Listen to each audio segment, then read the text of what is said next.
So good afternoon, everyone, and welcome to the fifth lecture in the Dean's Leaders and Lagniappe Lecture Series. I'm your host, Thomas Levis, Dean and Weatherhead Presidential Chair in Health Equity here at the Tulane School of Public Health and Tropical Medicine.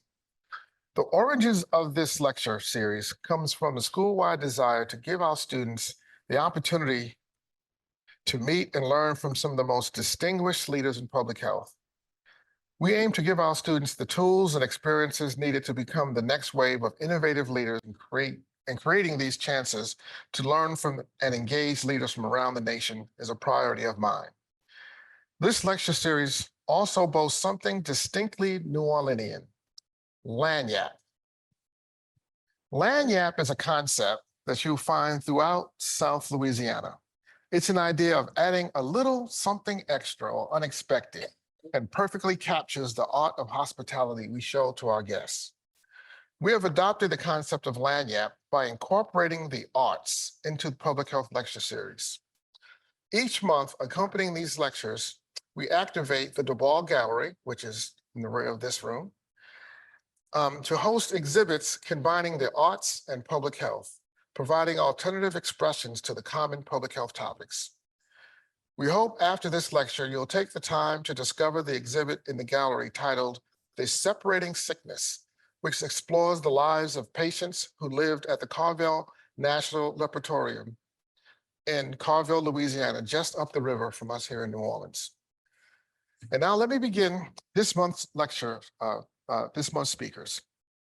Dr. Ayman El-Mohandes is Dean of the City University of New York Graduate School of Public Health and Health Policy. He is a pediatrician and public health academic and with a deep commitment to public service and community engagement, and an established researcher in the field of infant mortality reduction in minority populations.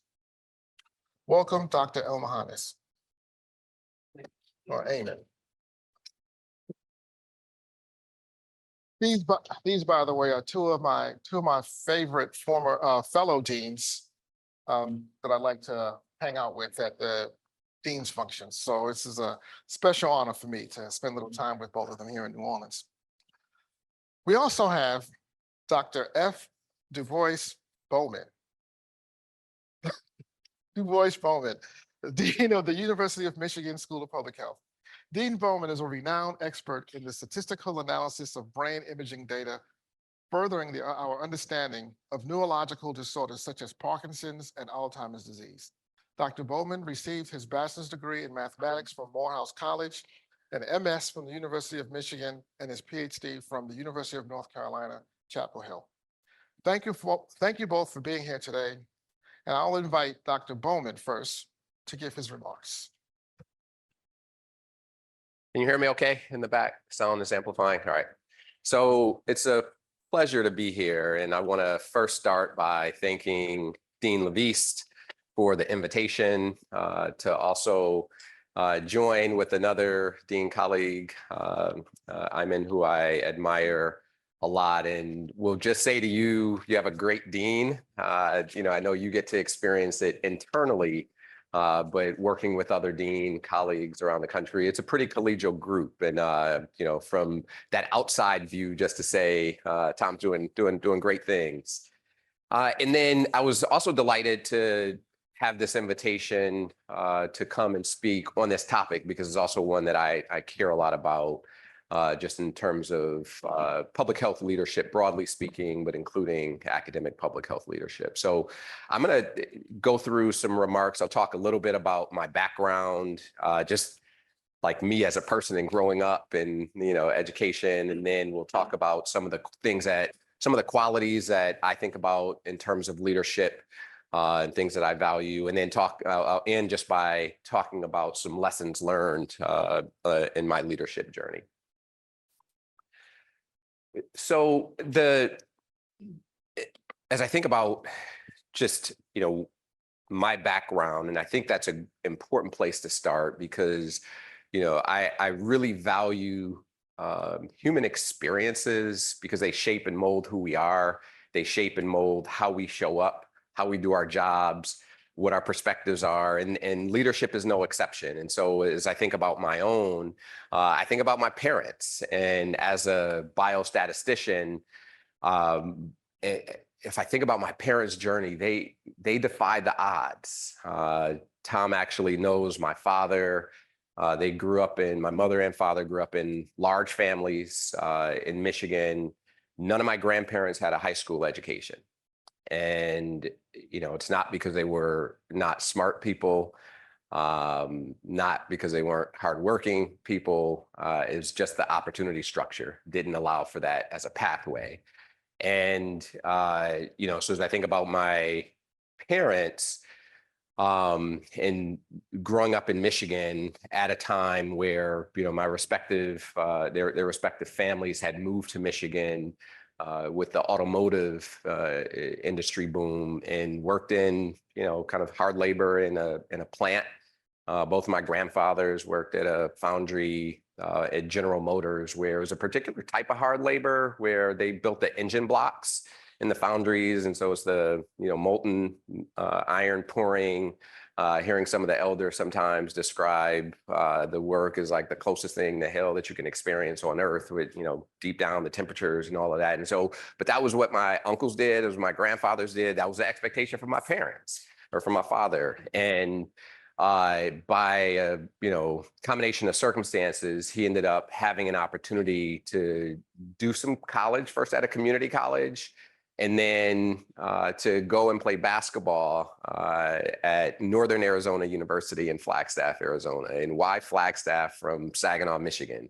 Well, again, opportunity structure. It was a time where Black players couldn't really play in many of the major conferences. SEC, for example, would not have had any on the roster at that time. Big Ten would have had one, maybe two on the roster at that time. And so here he goes, a young man to Flagstaff, Arizona, not really with aspirations of becoming a professional basketball player, but it was a chance to kind of break that cycle and open and expand the opportunity that he would have thereafter. And so as I think about that, and with over 40 first cousins, my parents' experience was transformative for me and my siblings, and opened up opportunities that, as I look across even my family and friends, is just a different reality than what played out for many people. But that's the lens that I take to all of my work. That's the lens that I take to, my public health endeavors. And so when we talk about access to healthcare, I think about that in a very tangible way of how it played out in my family. When we talk about issues of environmental justice and, plants and toxins and how that impacts the health of communities, I think about that in a tangible way. As we talk about police violence, I think about that in a tangible way, firearm injury prevention, and on and on and on. And so I wanted to start with that, just to, give you a sense of how I show up and, how I go about my leadership responsibilities, in some ways, who I feel like I'm accountable to, and with this privilege of being a leader at a outstanding school of public health. So fast forward, my father is able to go to college, get some education, gets a PhD. My mother actually got a PhD, and then that opened a pathway for me and my siblings. And I ended up doing college, as mentioned in the introduction, at Morehouse College. In mathematics, it wasn't clear to me that I was going to enter the field of public health. Serendipitous journey of my own, and got introduced to someone who opened just the field of epidemiology, and then biostatistics, and then more broadly public health. And after Morehouse, I ended up doing graduate work at the University of Michigan, where I'm now serve as dean, which is a wonderful perspective for me as dean, as I think about and just connect with our students. And then I also went to the University of North Carolina at Chapel Hill. And during that time, and I'm really thinking about the students in the room, as I thought about my future, never in a million years would I have thought about being a dean. And, it was just much more myopic, and just trying to finish that week's homework assignments, do the best that I could in my classes, be prepared and well-positioned to land the first job.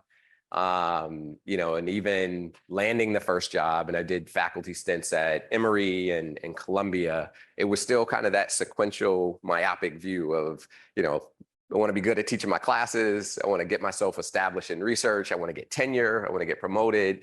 But I didn't really have the benefit of that long-term view. Some of you may have that. I just didn't. And I want to just give as an example that that's okay. And in fact, there are some benefits of just immersing yourselves at your current stage, because that's what's going to shape you. That's what's going to mold you. That's what's going to determine how you show up when whatever your future pathway holds. And for those who do have that long-term view, to be flexible, adaptable, agile, because there may be opportunities that you can't envision now that may open up. So as I've gone about my leadership endeavors, in kind of coupling that with the background that I just shared, this is something that I feel is sort of just core to my outlook to leadership. I show up with a service leadership mindset. And what does that mean? That this is a privilege for me to occupy a leadership position for a moment in time. The question is, what am I going to do with it? And for me, I center that in people. Internally, if I'm doing my job well, the people around me have an opportunity to thrive, right? How can I support people to do their best work? How can I help to put people in positions where they can thrive?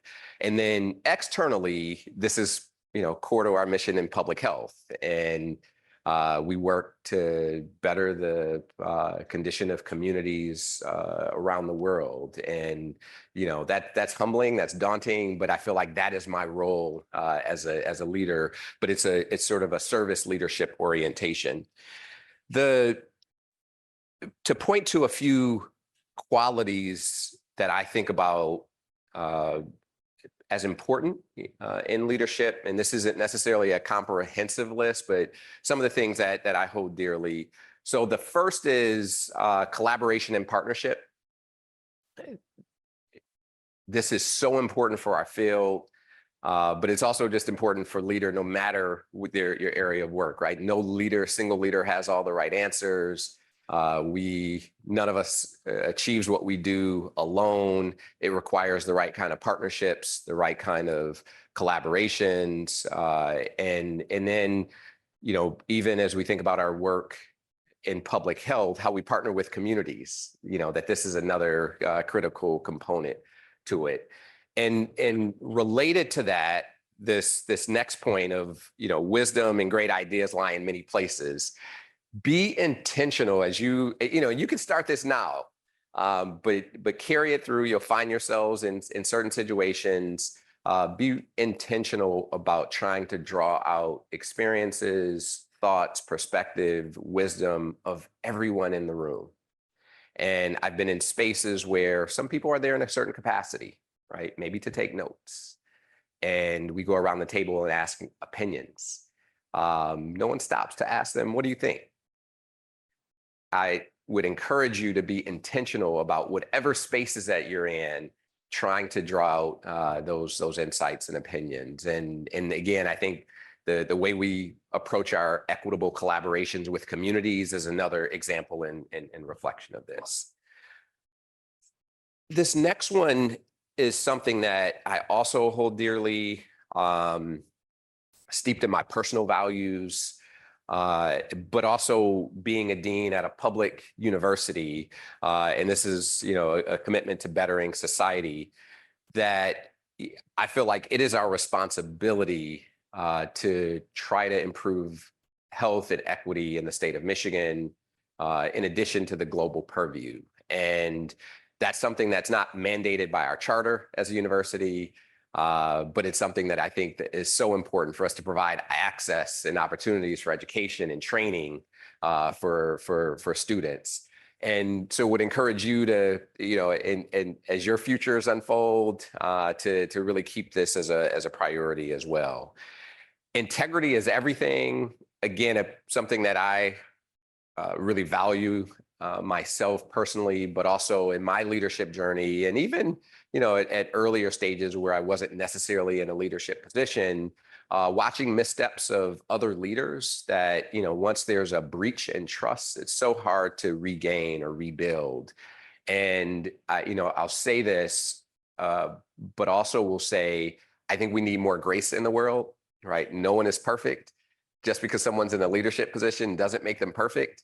And so, to do the best that we can at just understanding that everybody's on the journey, everybody learns, everybody makes mistakes, to extend grace, but then also for you in leadership positions, to really prioritize and hold the highest standard for integrity, to support your work and really to model for the rest of the organization that you're leading. And then lastly, leaders should always continue to learn. And with that, I'll transition to a few things that I feel like I've learned even in recent times. So we started a leadership speaker series at the University of Michigan. I call it Ahead of the Curve. And I have a chance to interview great leaders. Many are public health leaders or largely health or healthcare, but some are not, right? But something about their personal work and advocacy intersects with public health. And so I'll go through just a few things that stood out to me in some of my interactions with great leaders. So this is Julio Frank, president of University of Miami. He also was health minister in Mexico. At a prior stage, was at some point a dean at Harvard in an earlier stage. And in my conversation with him, one of the things that he talked about was his family escaping Nazi oppression in Germany in the 1930s, and they landed in Mexico.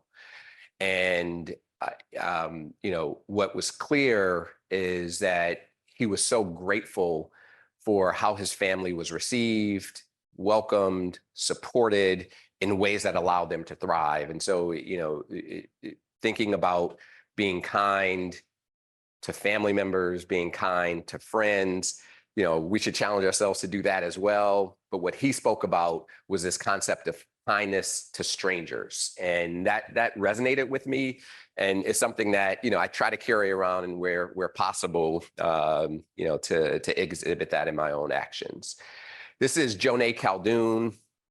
At the time I interviewed Joné, she was the chief medical executive for the state of Michigan and working directly with Governor Whitmer at the time. And it was during the pandemic. And Joné is now the chief health equity officer at CVS Health.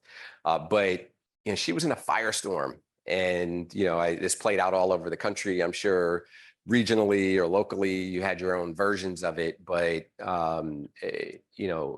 at the peak of some of the tumultuous kind of COVID activity, she found herself often in front of a microphone with people trying to spin every word in a certain way or twist things. And so she talked about communication and the importance of communication for leadership. And it's something that I think in academic public health, I think we are beginning to do a better job, but we need to highlight this and try to do a better job training future public health leaders like yourself in the skill and art and tact of communication. Larry Brilliant is another fascinating exchange with Larry. Larry's a really renowned, well-known epidemiologist. He helped eradicate smallpox, just to give you some idea of some of Larry's achievements. And he's a great storyteller. He talked about interacting with Martin Luther King on the University of Michigan campus. And, my imagination goes to a filled room. We have this iconic venue called Hill Auditorium.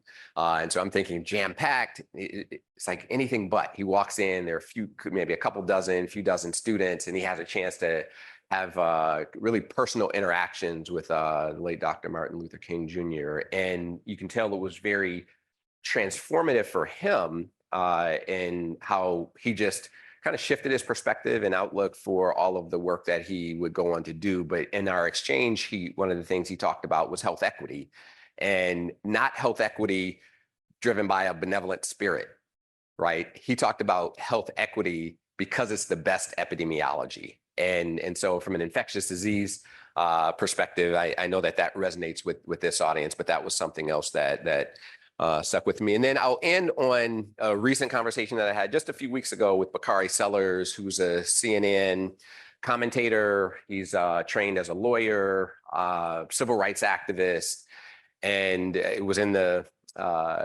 state legislature in South Carolina at the young age of 22.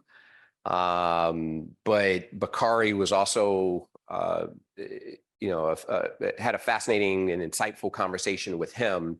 And he talked about leadership, not as someone that leadership's not about maximizing a following. Leadership is not just about optimal charisma, but leadership begets other leaders. And so that's something that I think this series itself is trying to do. And so I think Dean Levis for his leadership here at the Tulane School of Public Health and all that he's trying to do to help support the next generation of leaders. So with that, I'll conclude, and we'll look forward to any questions that come up during the Q&A. So thank you, Dean Levis, for inviting us today and for the idea of assembling an armamentarium of leadership perspectives for your faculty and your students.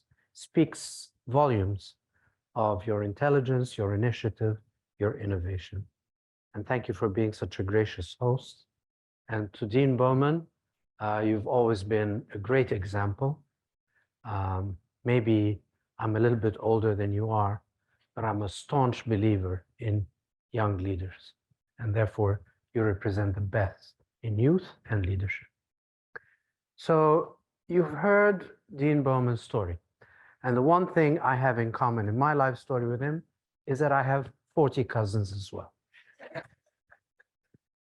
Other than that, there is not very much in common. I grew up in a medical family in Cairo, Egypt. My mother and father met in medical school in the 30s, and my mother graduated from medical school in 1941.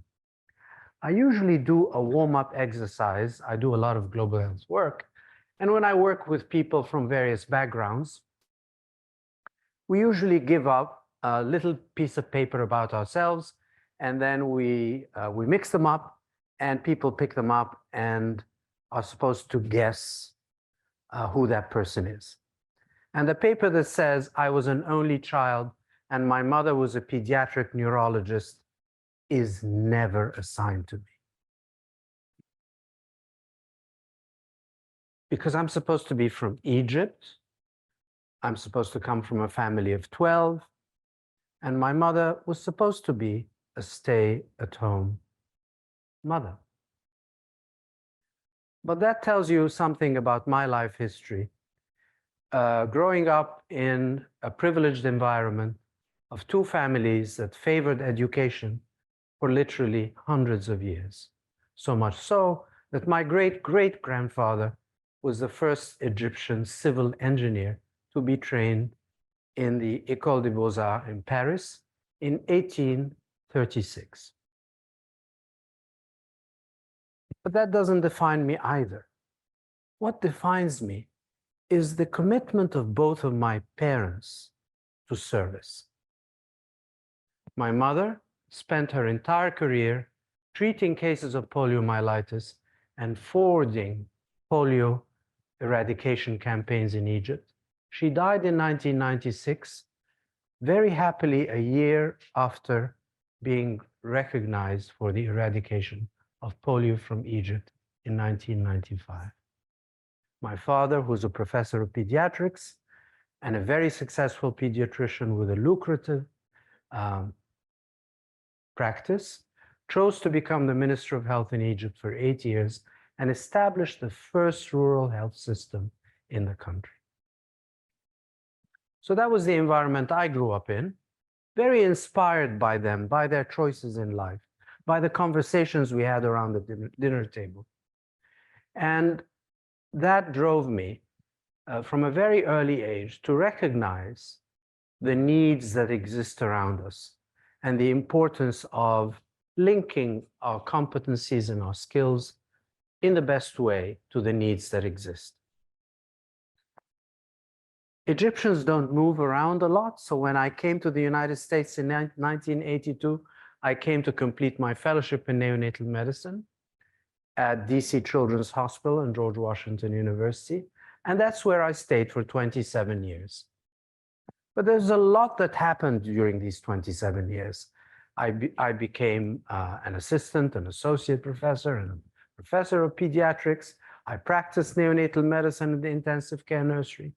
But I remember distinctly in 1987, on a hot July night in Washington, DC, in the old GW hospital, having been called to almost 3 or 4 deliveries, one after the other, where during the height of the crack cocaine epidemic, mothers who had fallen victim to that epidemic were delivering very small premature babies at the end of pregnancies that they had not necessarily chosen or wanted. And, you know, as a skilled neonatologist, I was intubating these babies, I was taking them back to the nursery, I was putting them on a ventilator. And at that time, I felt like I was in the middle of a Greek wedding where everybody was breaking plates and I was running around, gluing them back together, none of them looking as good as they would have been before they were broken. And I said to myself,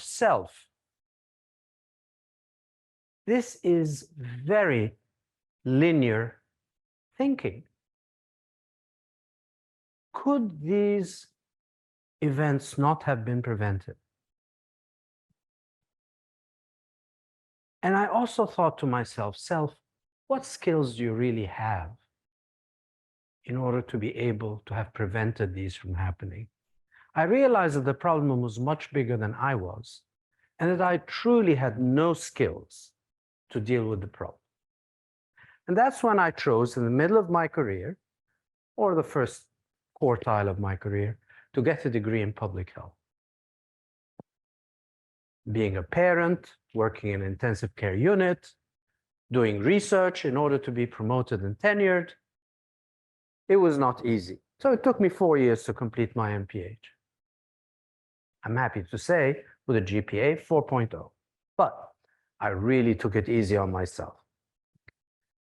And when I graduated in 1991, I was able to start the first program in MCH at GW, which became one of the largest programs, and became one of the founding faculty of the School of Public Health at George Washington University, forfeiting my tenure in the School of Medicine to move it to a newly established school with an unknown future in 1997. My colleagues in the medical school thought I was an absolute lunatic. But it changed my life.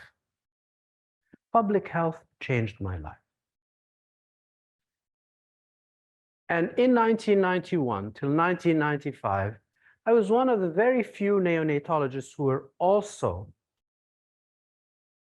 qualified in public health. And that opened doors for me in many ways, not the least of which was to be involved in very large global public health programs to reduce infant and maternal mortality, do countrywide studies, do countrywide interventions in many countries around the world, and to become PI on the NIH initiative to reduce infant mortality in minority populations. My first study was called the Pride in Parenting, and it was a randomized clinical trial testing self-efficacy as an intervention. I assure you, I was so much on the null hypothesis side. But I learned so much from that first NIH study, where women were given the opportunity to identify resources that were available in Washington, DC at that time, and work together to support each other in seeking better resources, improving their parenting skills, and improving their healthcare utilization in the first year of life. And I can assure you that I was so shocked that the intervention worked. But what I learned through that as well was looking at these mothers who came to their graduation, many of whom had not graduated high school, and the joy they had the people they invited, the way they dressed up, the number of balloons that appeared at these graduations, told me it was so important for people to feel like they had conquered obstacles for themselves and reached a point where they could really feel that they had achieved something important. So if you ask me, what kind of a leader am I? Primarily, I'm a student leader. If you look at leadership theory, you're not going to find that terminology used as one of the classifications. But I'm a keen learner, and I apply what I have learned to my leadership. And throughout my life, including today, thank you, DuBois. You're teaching me. And I'm learning. And that takes humility. Because I've found that many, many leaders box themselves within a frame that they themselves are unable to break. I evolved as a leader from a very early age of being a class president at the age of 12 to being one of the founding faculty of a new school at GW, their associate dean, a chairman of the largest department at the time, a new founding dean in the University of Nebraska, and then coming to New York City. I continue to learn, and I continue to respond to my environment. Each of these institutions were different. Each of these institutions required an input of leadership that was unique to itself. So I'm also an ecological leader, if you can allow me to continue to invent such terminologies. Because if you go back to Google and look for ecological leader, I assure you, you're going to find a blank. But an ecological leader is somebody that learns from their environment, adapts to their environment, and modifies their approach to best suit the needs of their environment. Third, I believe in group leadership, and that you're going to find. And we, as a group of deans, we're a group of leaders. We meet once a year in the summer for a few days, but I find these days to be extremely important because we exchange ideas and to some extent, we reach agreement. I go back from these meetings saying, okay, you know, these are some of the top priorities I've learned during this meeting. And these are the kinds of things that we need to be focused on and achieve. Finally, I want to say that there is something called an institutional leadership. What is an institutional leadership? It is for you to think, what's Tulane to New Orleans? And is it exerting the role that it can best play and optimally play to move this city forward? And leadership brings sacrifice. It's not always entrepreneurial, it's not always profit-oriented. Some sacrifices sometimes need to be made. I will tell you very briefly about where I'm coming from today. I work at City University of New York. It is a city university. It is the third largest university system in the United States. The largest being the University of California, the second largest being the State University of New York, and the third largest with 250,000 students, 250,000 students in one university, in one city, in 25 different entities, is City University of New York. 60% of its students pay no tuition, and 80% of its students graduate without debt. A Harvard economist a few years ago published a study showing that City University of New York alone moves more people from the second lowest quintile of poverty to the second highest quintile of wealth. City University moved in numbers more than all the Ivy Leagues put together, plus Stanford, plus University of Chicago, plus MIT. Not one time or two more times, but 6 more times. So when I moved to New York, I knew that I was on a mission. City University, 50% of its students are immigrants or children of immigrants.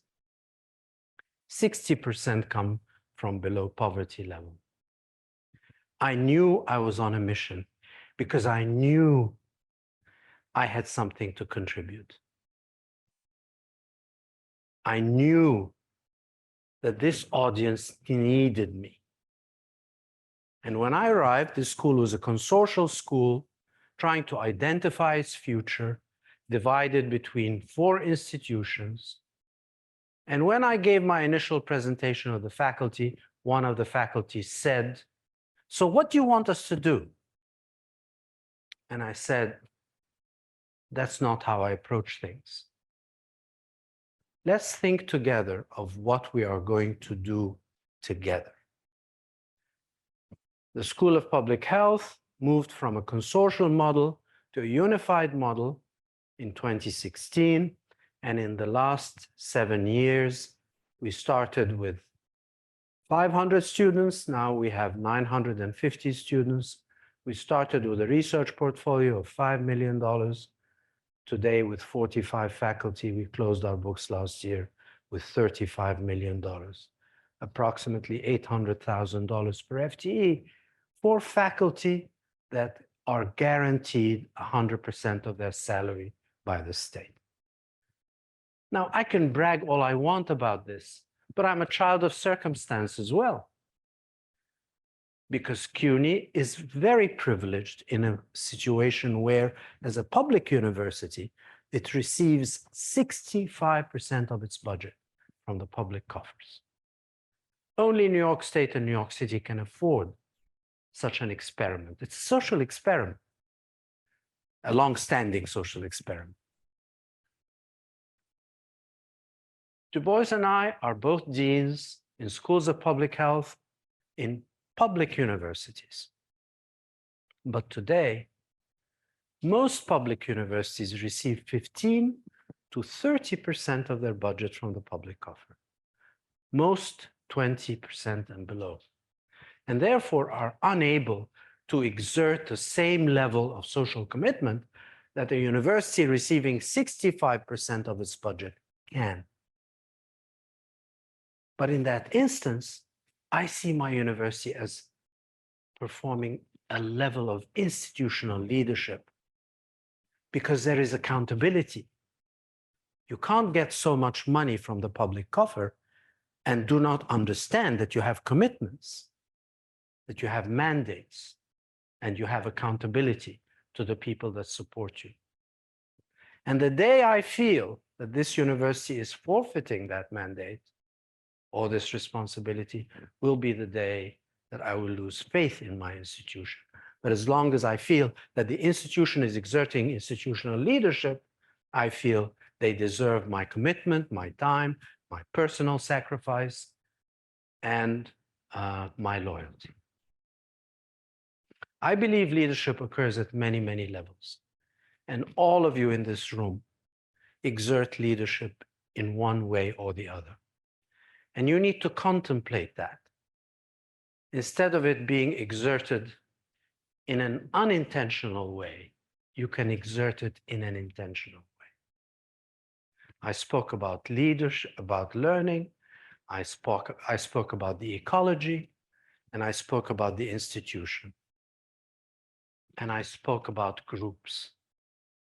Apply what I told you today to yourselves. Be you a graduate student, an undergraduate student, a rising young faculty, an established faculty, a chairman, an executive within that school. What are you learning and how are you evolving? Are you aware of what's happening around you? And are you able to modify yourself to respond to the priorities of what is happening around you?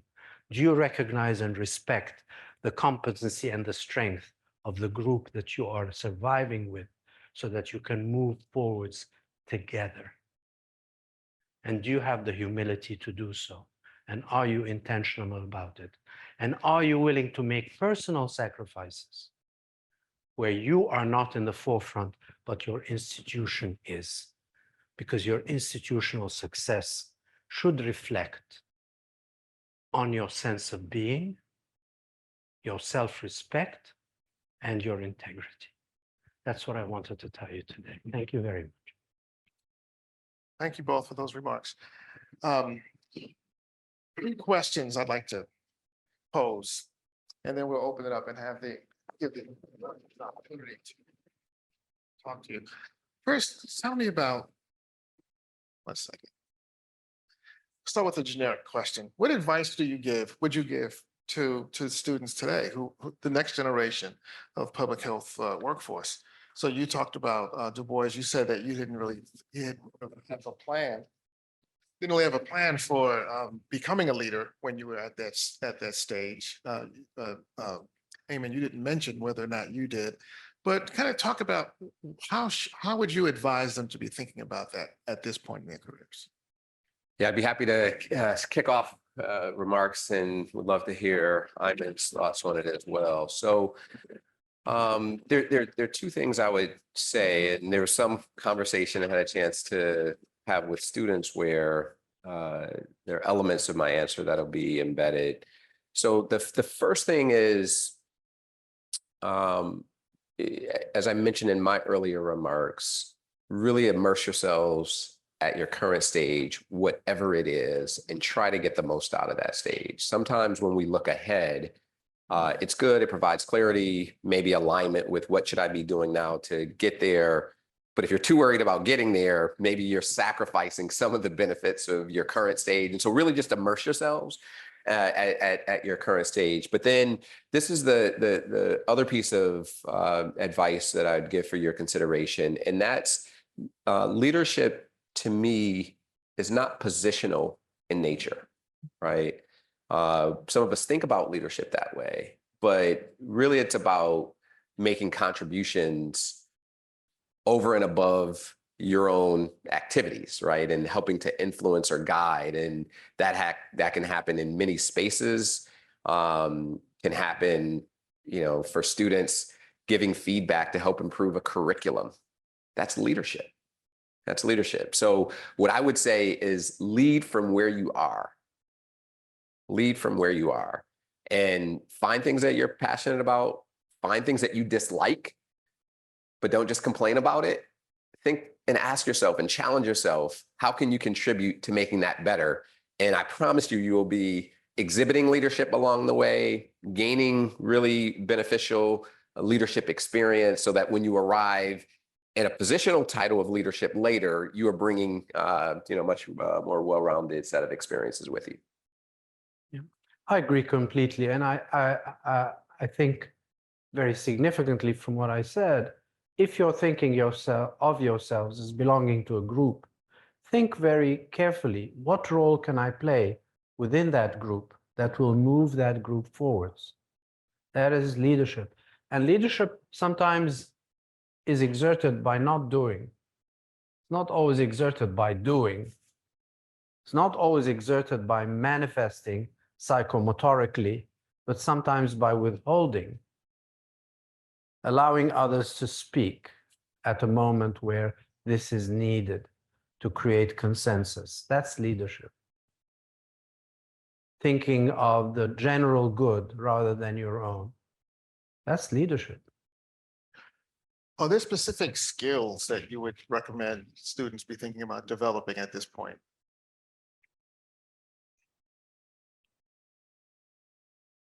I personally believe that working in groups is very, very conducive. Trying to understand the other points of view, trying to understand how we move forward together, trying to understand how you fit best within a group, and respecting the other people's roles.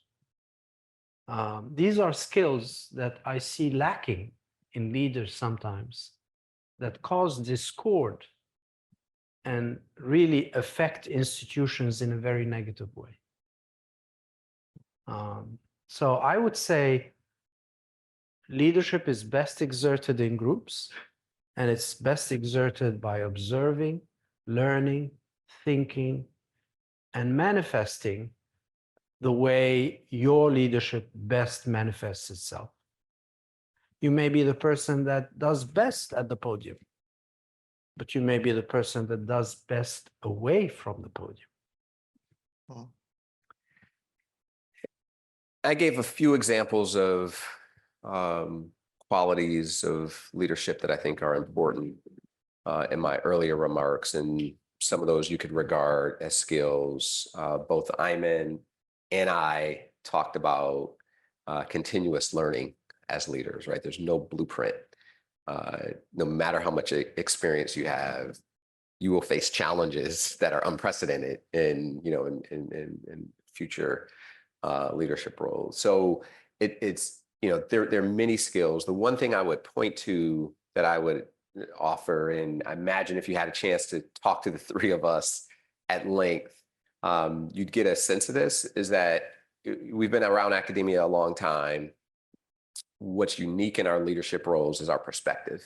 Some of the issues that we work on, they've been here, right? We may have just seen them from a different place. And so the one thing I would encourage you to do is just to try to understand the whole, try to understand other perspectives, try to understand how all the pieces fit together. And that elevated view is something that I think is unique to leadership and will really help to train and prepare you for future leadership endeavors. I would also say the servant leader, as Bowman today advised us, emphasizes in this world that we live in, where unfortunately we don't see that practiced adequately, leadership is not an ego trip. Leadership is not an ego trip. Successful leadership is even less. So that touches on something that DuBois, you said. You talked about the need for grace. And I think in society, we need much more grace. But as a leader, there's one thing I can guarantee, and that is that you are going to screw up at some point, right? And not turn your phone off before. So let me do that. Anyway, you're gonna make a mistake, right? There's no question about that. It's human. It's human nature. We are mistake machines. We are constantly screwing up, and which is why forgiveness is so important. So, you talk to us about how you handle when you realize that you have made a mistake, or maybe you haven't realized yet. Maybe everyone on your staff or everyone in the school knows that you screwed up, and you don't yet know it. Kind of how do you deal with that? How do you then kind of message back to the school that I screwed up, and maybe that was the wrong decision. Let's do it a little differently. Yeah. So you'll see a little bit of borrowing learning that's even taking place today. So I'll borrow something. First, you have to take your own ego out of it, right?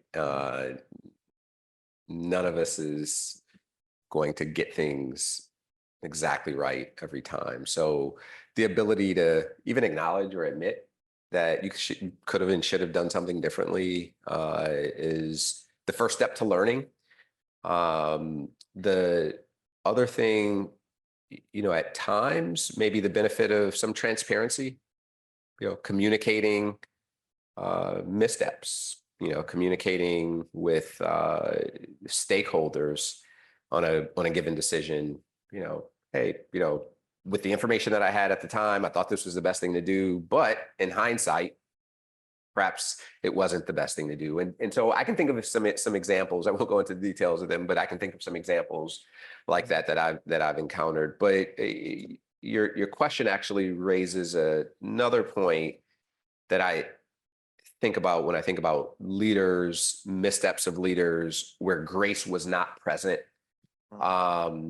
And quite frankly, a downfall or downfalls. You have to do the work on the front end. Right? You have to really build those close partnerships, relationships on the front end and do it in a really genuine way. If you build those kind of connections, if you build that kind of support, then maybe there's greater tolerance for mistakes that are inevitable for all of us. When that is not there, when you don't have a foundation, it's just a matter of time that, you make a mistake and somehow experience a downfall because of a mistake that anyone else could have made. It's a completely understandable mistake, but you don't have that kind of grace or forgiveness. Yeah. I mean, primarily, you should admit that if you are seeking innovation, then you're risking failure. Innovation means you're doing something you haven't done before or has not been applied in your environment before. And so you're doing an experiment. And any scientist will tell you, half of the experiments work and half don't.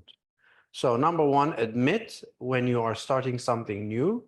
Don't push it like like it's biblical. I mean, just admit that I'm trying this and it may not work. And this is how I'm going to judge whether it worked or not, so that the failure is, the evidence of failure is shared by all, number one. Number two, respect failure in others and accept it in an environment that nurtures growth and experimentation and innovation.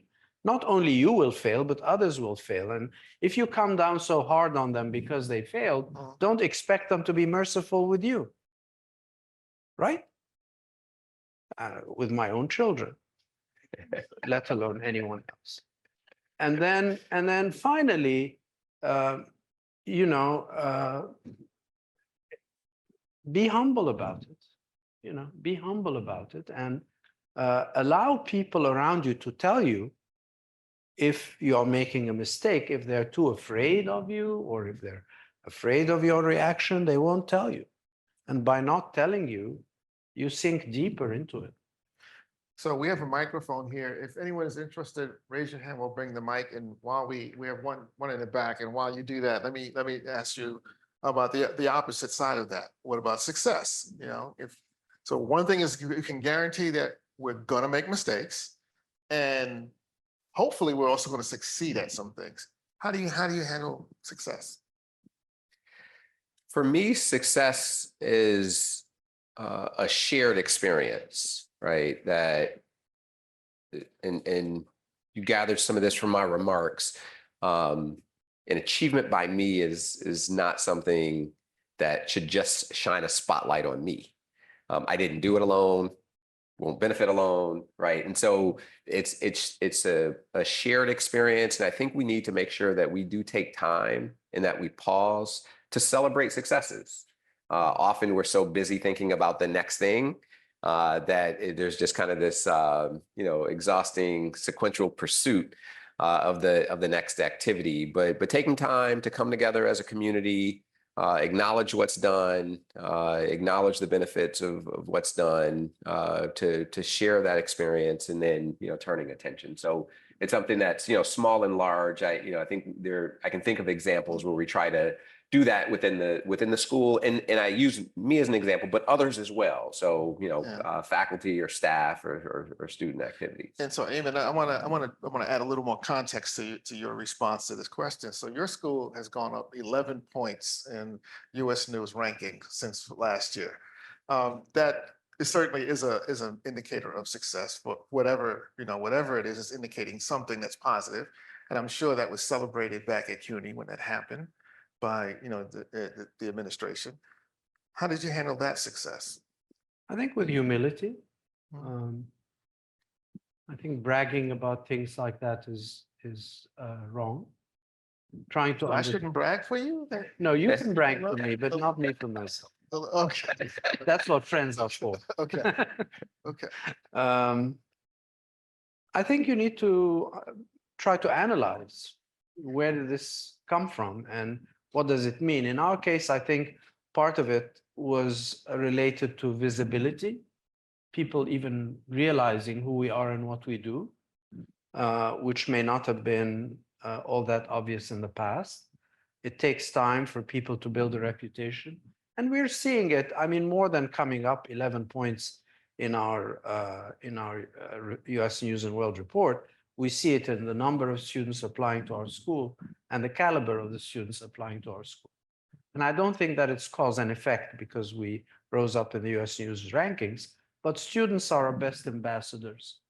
And if they have a good experience with us, I think they bring other students. And so, you know, we are showing a steady increase in the quality and the number of applicants, and our graduation rates are excellent. And so, you know, more than the ranking itself, I think the achievements of the school have been very gratifying.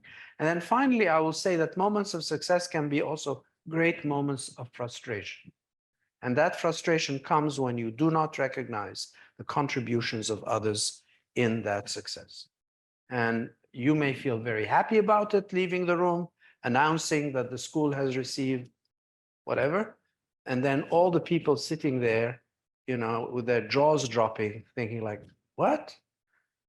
Why didn't he mention me? You know? So I think recognizing people's efforts and contributions in success really makes it a real success. Okay, let's get some questions from the audience. Hi. So, Angel, a PhD student here. So, I was questioning about how. So, I have seen in Tulane, unfortunately, a lot of low-key homophobia and open racism, unfortunately.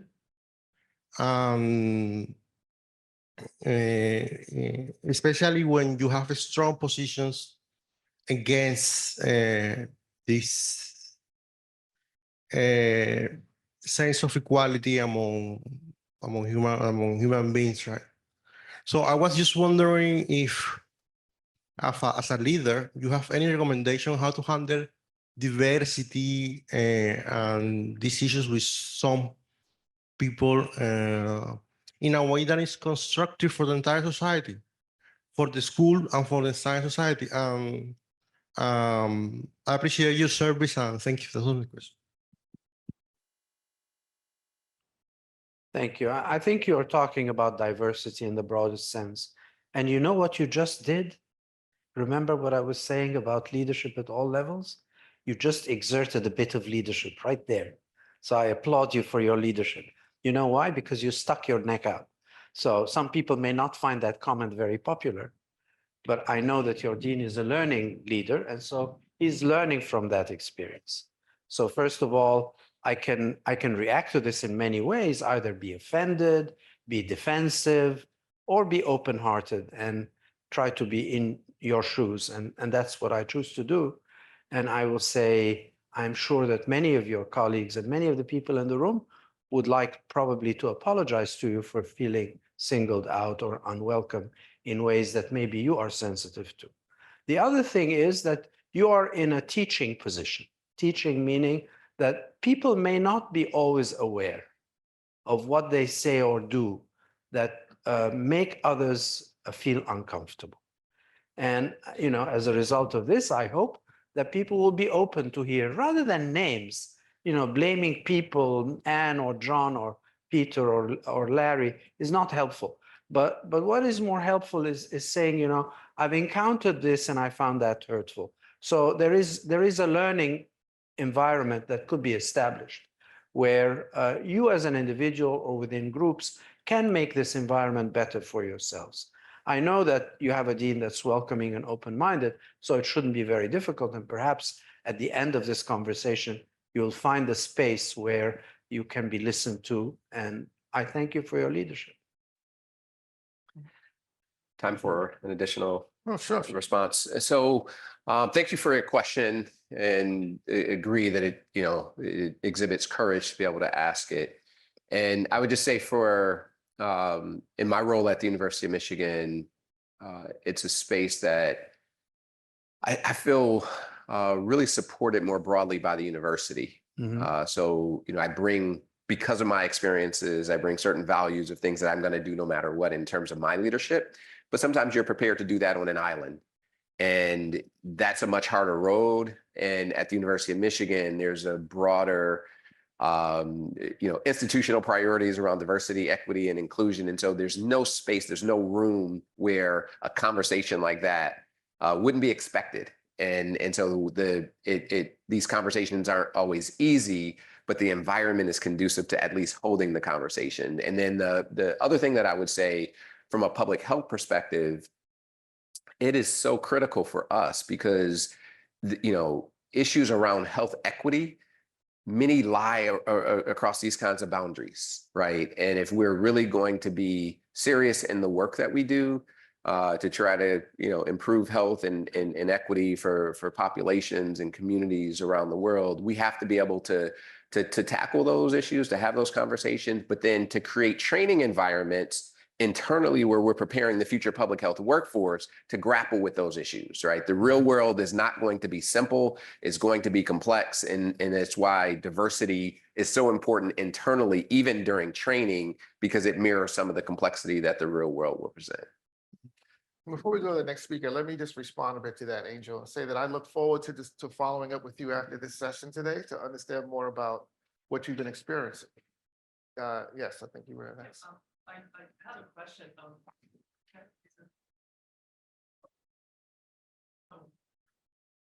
So as a rising scientist, I have a question purely from your experience seeking guidance.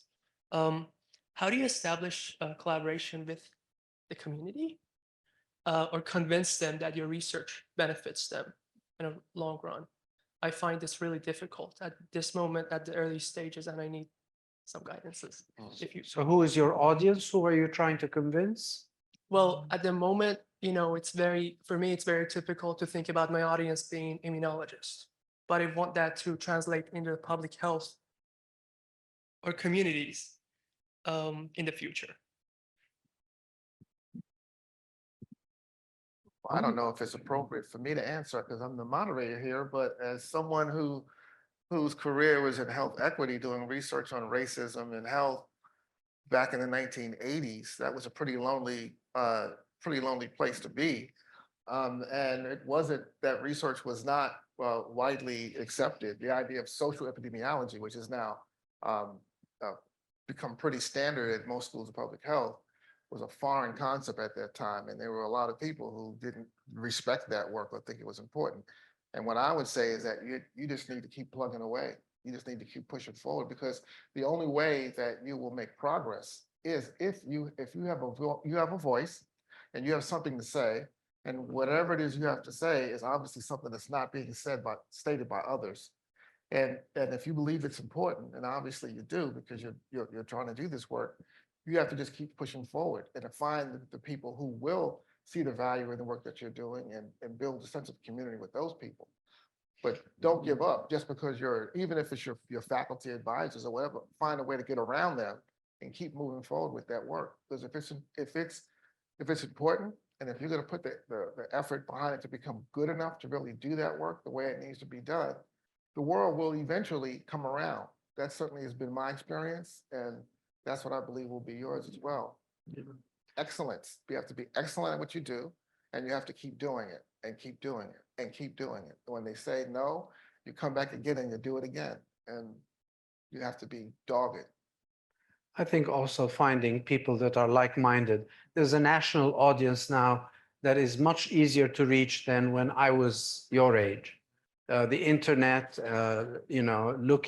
going to national meetings and discovering that other people may be thinking in the same way that you're thinking. Creating a critical mass is also very important. Loneliness is difficult. And today, in this large audience of scientists, it's hard to be completely alone. So go and seek others also that are thinking in a way similar to you. Yeah. And Find a sense of community. Yeah, and create a sense of community.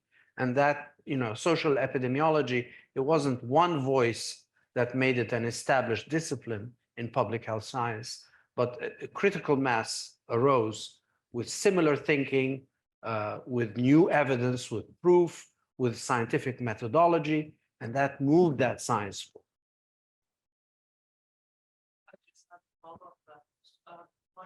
concern pertains to underrepresented minorities. How do you convince them that your research matters? When I talk of community, perhaps that's where I'm going. And I do appreciate conversation. Well, by succeeding, I mean, you know, you in science, you convince people by proof, not by talk. So have you established a methodology that can assure you that the results support your theory, your hypothesis? I mean, science is not soapbox talking, it's proof. So have you been able to establish a methodology and establish results that irrefutably support your hypothesis? Or are you still testing your hypothesis and others are unwilling to support your hypothesis? These are two different chapters. Yeah, and I think the comments, just to reinforce some of the things that were said earlier, that I think can be helpful, just tactically, trying to identify other people to help champion the work that you're doing, right? And they have to be the right stakeholders. It's nice to know that there's company out there, but if that can't really help navigate the dynamics in conversation of a committee meeting, maybe that isn't, there are limits to how helpful that can be. But whether it's a particular faculty advisor, maybe even thinking broadly in the field and reaching out to someone at another institution who does work that's aligned with what you're doing, that can help just lend credence to the value of some of the work that you're doing. Tactically, you might consider some things like that. And then, some of the examples, or one of the examples that Dean Levis gave, many of these are just reflections that, in some cases, you're ahead of your time. In other cases, it's not necessarily that, but people will catch up, right? And so just be persistent and continue to do the excellent work that you're doing. And also be humble. I mean, you need to consider that, it's a very, very small chance, I'm sure, but that you're not right. Is there a very small chance that you are not right? So just consider that. It's part of intellectual humility. That's all I can say. Any other questions? Well, we're at 1:08. I think we're at time. Okay. All right. Well, give me a moment. I have to get back to my script. I'm sorry for not being better prepared. I usually have a little better stagecraft in this. So a big thank you to everyone for joining us today, both online and in the auditorium. A big thank you to our guest lecturers, Deans El-Mohandes and Bowman. That was where you're supposed to applaud. A couple of quick announcements, some upcoming events before you depart. Next Thursday, we're hosting the kickoff of the Ways of Knowing Symposia in partnership with Robert Wood Johnson Foundation. This is the first event in a 5-part year-long series focused on cultivating a more holistic basis of knowledge and fostering a more inclusive and equitable health science knowledge system. This event will be on March 7th from 1 to 4 here in the DuBois Auditorium, with a reception in the gallery at 4 p.m. We also have some great events coming up around climate change and health. We'll be hosting the Climate Change and Health and the Gulf South Symposium in conjunction with Public Health Week here in the DuBois Auditorium on April 2nd. And we also have a new Dean's Lecture Series on climate change and health, with the first lecture coming on April 22nd, which is Earth Day. Keep your eyes on the school communications channels for more information on all of these upcoming events. And I also highly encourage those of you that are here in person to stick around for a bit of Lagniappe in the DuBois Gallery of a very special exhibit called The Separating Sickness, all about the lives of patients at the Carvel National Laboratorium in Carvel, Louisiana. Finally, I want to thank all for engaging in this lecture series. We've had an amazing list of speakers engage with us and have come way come away with some fantastic lectures that you can find on our lecture series website. We look forward to continuing this series in the fall of 2024. And finally, I'd like to thank my incredible staff who put these events together and make us look good and make me look good, even though my job is just to show up and do the scripts. And in particular, Greta Kappelman, who is the event planner extraordinaire. I, Thank you all. I've learned to call Greta the Swiss watch. She is. Well, I'm thinking of Swiss Army knife. Yeah. She is the Swiss Army knife. Absolutely. Thank you so much. Thank you.